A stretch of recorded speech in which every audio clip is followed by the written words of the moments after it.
coaching search takes another pathetic twist.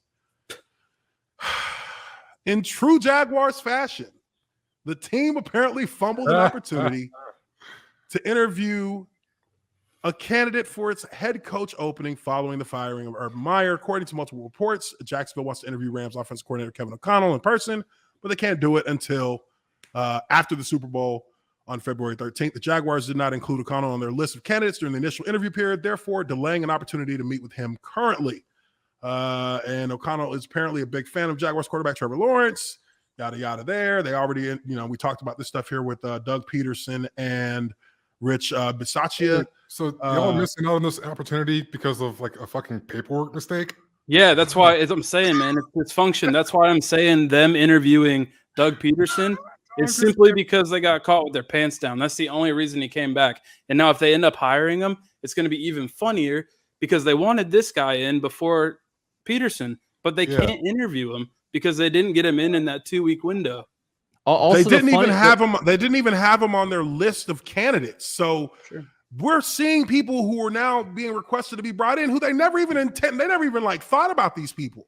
So it's like you don't even know who you want. You didn't even know who you want.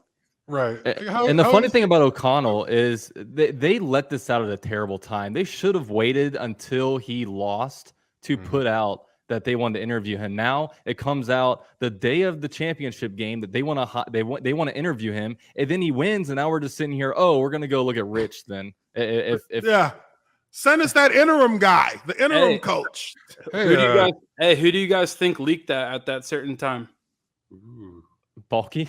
Trent Balky. He's in his own way, and it doesn't even trip him up. He's a jackass. He doesn't do anything right. He's not a people person. M-Rob on NFL Network on Saturday got cut by him, went on to go be a Pro Bowler and win Super Bowls after being told he wasn't good enough to play in the league. Yeah, told him he was a fourth down back at best. Yeah, a fourth level back, like a fourth string back, fourth stringer. Yeah, like, but it's funny insult. too. Like, I talked to a player in the league today who's played under this O'Connell guy, and he said he's not really that impressive. Obviously, he has a impact on game planning, but he doesn't call the plays. And it's funny, the player actually talked about like the law of probability with the head coach in Cincinnati, who wasn't expected to be good either because he's the same situation, ending up being good. There's absolutely no way this guy could end up being good. So if the Vikings go on and hire him, which is rumored, it'd be hilarious to I'm kind of interested to see what happens just because a player who's played for him and that's still currently in the league had that to say to me today. So I thought that made me laugh pretty good.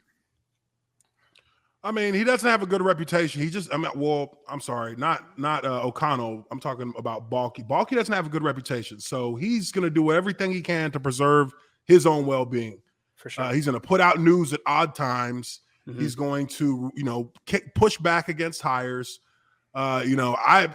People have told me that he's leading Khan, not Khan, 100%. Seeking advising from him. He's leading Khan. And he could have put Khan in a search firm because like the Bears, they had Bill Polian running their head coaching search. Like if Shad really did not want a part of this head coach search, he could have been hands off without having to say, okay, I have this guy already in the building. I'm just going to let him do it. And he's going to tell me what's going on. It's, like you said at the beginning of this show, there's not enough words to describe how dysfunctional this is. Yeah, it's pretty bad. I think the Bears search is like perfect. They hired a firm, they ran their stuff, then they hired the team and the owners hired the GM. And then Ryan Poles went back and looked at the interviews of the people that interviewed before he got there, and he brought a couple of them back and he made his decision. And it was someone that I personally didn't want in Eberflus, but he went out there, saw his guy, attacked it, hired him, and it was like hired the GM, hired the head coach. They're putting a staff together right now. The Senior Bowl starts this week, tomorrow or something like that. And they're going to go down there and do what they're supposed to do. And what are the Jaguars doing? Sending an interim head coach a Zoom invite today. This is fine. Time, dude. You're making this up, right? No, fact. They really, dude. That's what that. But see, I heard that Khan's been doing the interviews on Zoom. Dog. That's what I heard. This can't be life. I heard he's been doing the interviews on Zoom. Like he's in the Virgin Islands doing all this, right? No, he's back in the States now, but yeah, he had a weekend off. Like it's crazy, man. And y'all should get relegated. If you look at Nathaniel Nathaniel Hackett, his soccer team. Go to the fucking USFL or something.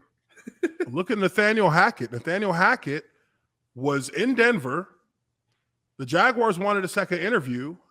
They liked what they saw, and they were like, "No, here's your offer." Yeah, don't let guys leave the fucking building. Offer. But if you're on Zoom, I guess you can't do that. And you know how they how they did their hiring process in Denver? It was a collective hire from PR people, from training staff. He had the owner of the estate that owns the Broncos. Like the governor. They had like a group of like 10 people in the room during the interview who were all heads of departments in the Broncos, and they all had a piece of paper, and they were told to give a grade on the interview from 1 to 5. And that is how they came. And they took the day when they did the interview, they collected up all the grades, and then they made a decision on it that night when he was supposed to go to Jacksonville the next day for a second interview. So it's a process that you have an entire brain trust of people whose well-being is dependent on the franchise succeeding. They're the ones who are making the decision, or who are helping make the decision for the franchise to bring in somebody.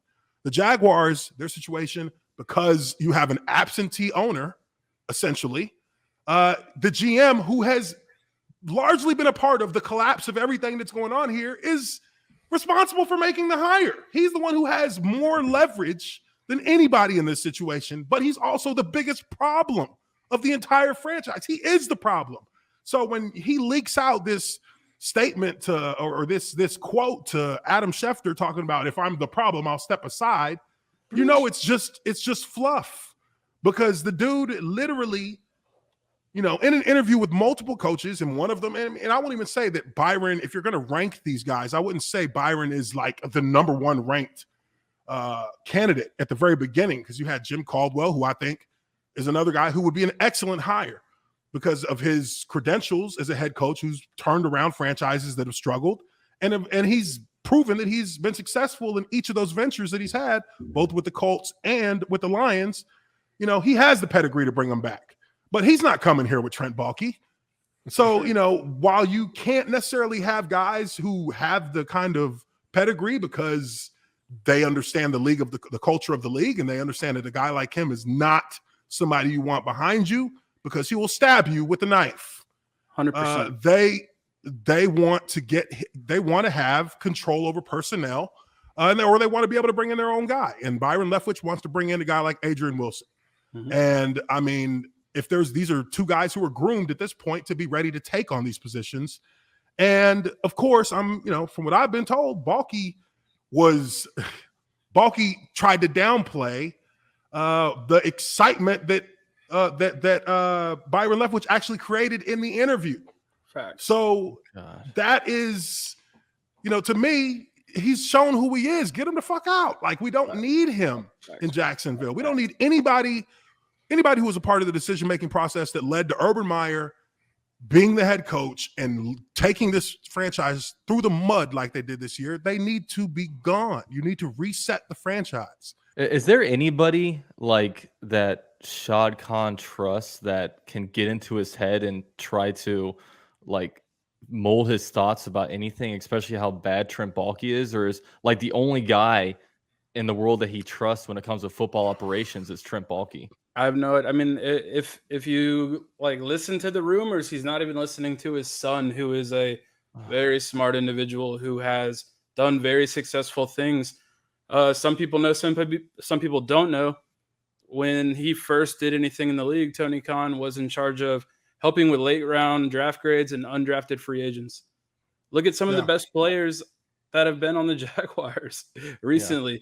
So if we go all the way back, you got Mike Hilton. It didn't work out in Jacksonville, but where'd he go? He went to Pittsburgh, became a really good football player, and now he's playing for the Bengals, I believe. Who's the best player on the Jaguars offense right now? The running back, James Robinson.